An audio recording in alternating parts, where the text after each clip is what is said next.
Hello and welcome to another episode of LSAT Report, where we take a topic and I say, let's see about that.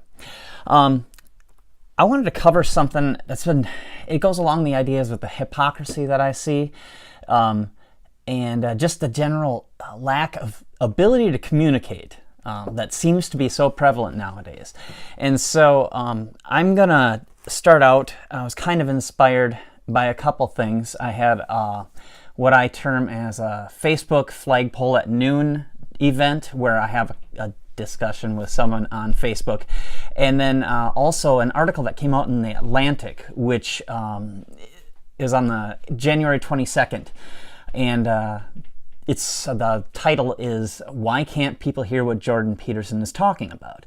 And whether or not someone, whatever your views are on what he says, the point in this thing is pretty much the crux of the situation. I think it's it has a deep impact on a lot of things as far as the ability of people to communicate nowadays. And so I'm going to start out kind of going over that article a little bit, where if you're not familiar with Jordan Peterson, he's a psychology professor, or was, might still be there, up in Canada, University of Toronto. And he got in trouble over forced types of speech that he wasn't willing to have. He was just not going to comply with the laws that they now have in place, and is especially regarding transgender and the use of pronouns and that type of thing. It's definitely worth checking out if you want to. I'm not going to go into explanation here on that. That's for you to figure out if you're interested. Anyway, he was having this conversation, and throughout it all, everything he said was countered by this interviewer, and put into a light and reconstituted in a way to make him look as though he was trying to start a fight, when in fact he was just explaining his view, and he was doing it very cogently, and it was pretty clear. And she just seemed as though she was always looking for what's wrong with what you're saying, rather than to really hear what he had to say. And so where it all came down to was, in my view, paradigm. I remember there was a class when this was best taught to me. It was actually a law enforcement class that I took. And it's important that we're able to, number one, recognize our own paradigm, but number two, to be able to see how it actually impedes our ability to either recognize a situation for what it is, and to actually hear what someone else is saying, to be able to get out of our own paradigm in order to be able to see someone else's. It's a lot of nuance. It can be difficult. And what it kind of makes necessary is that you have to admit that you aren't always right. And what you think is true might not be true. And what you need to do is to be able to objectively observe a situation, and then take the facts of that situation and then base your judgments on that. Go forward from that point. I think a lot of people are stuck in what they think is right. And one of the other things that's involved in this is it taps into something pretty deep in human psyche and reaction is when your paradigm is challenged, the natural reaction for people is fight or flight. It taps straight into an attack, and especially nowadays it seems like that's so heightened. Whatever the reason, it's what I'm observing is happening, and it makes moving past a situation and actually accepting what is very difficult. We see that in a lot of areas. Politics obviously is one of them, and that's what I'll kind of get into here with my Facebook conversation.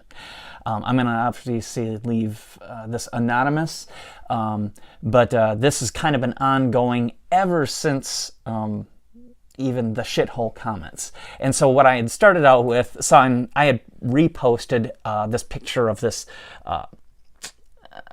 it was it was a water hole, but it's surrounded by garbage, and it was in Haiti.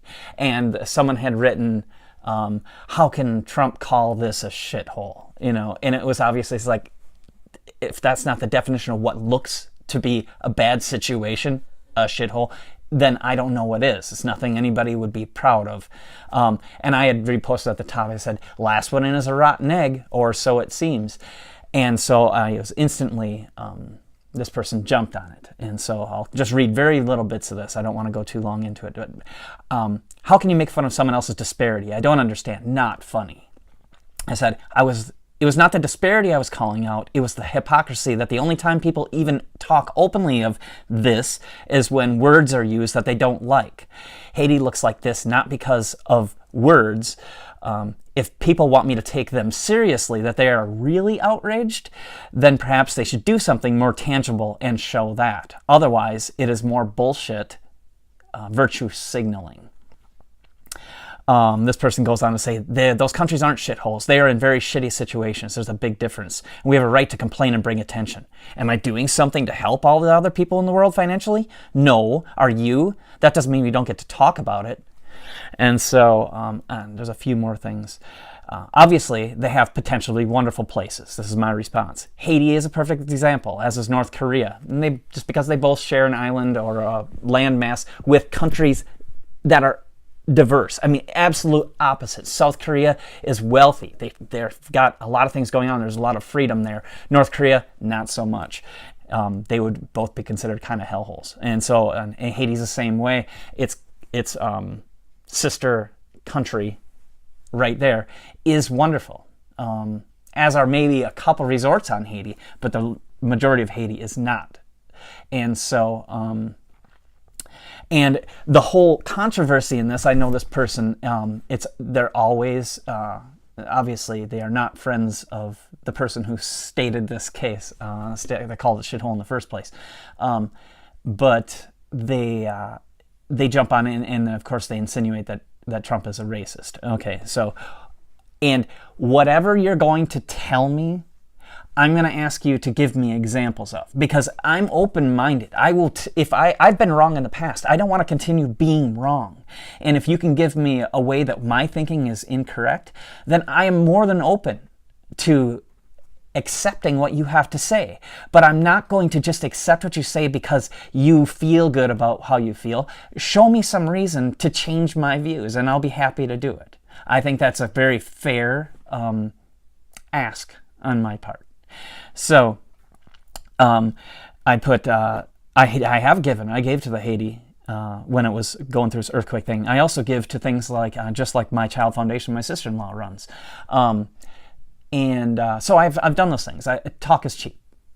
And so, in response, also went on to say that all this just implies that Trump is indeed racist, and that's the implication anyway.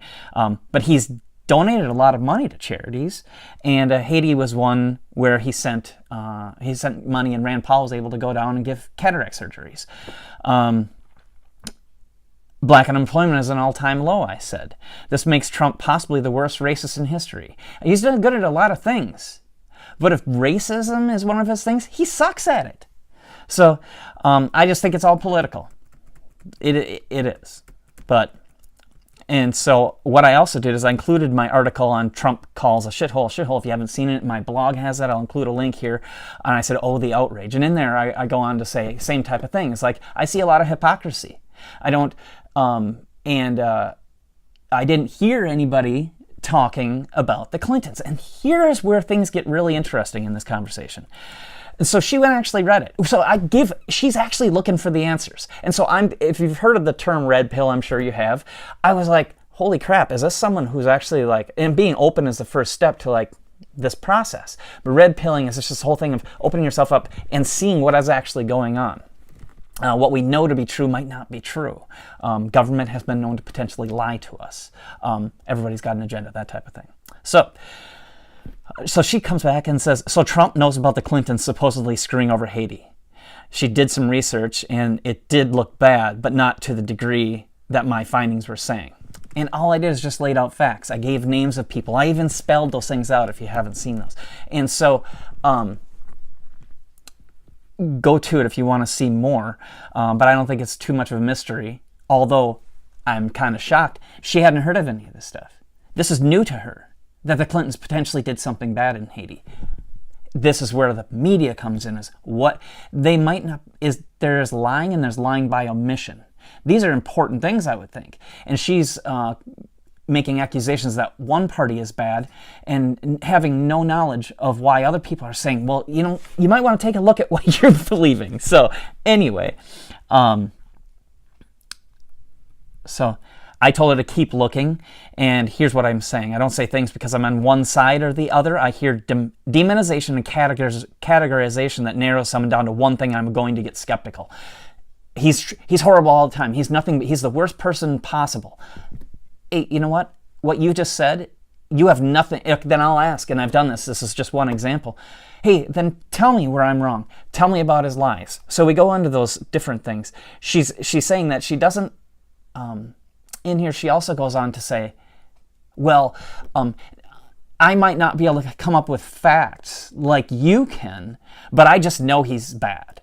And I'm like, fine, then explain to me why you think that. If you want me to think, if you're going to condemn me, which is what she kind of does, at one point she says, well, if there was a murderer and he was really good at something and it benefited you, would you just go along with a murderer? And at that point I said, I explained that I believe certain things, but I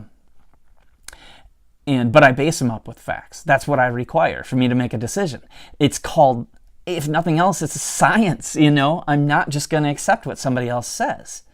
Unfortunately, it seems like she is, and I believe it's media. I believe media does a great job of propagandizing, and there's things that are coming out right now. They talk about lies. One of the things that's been brought up as far as a lie since the beginning was Trump's remark that, well, I was wiretapped.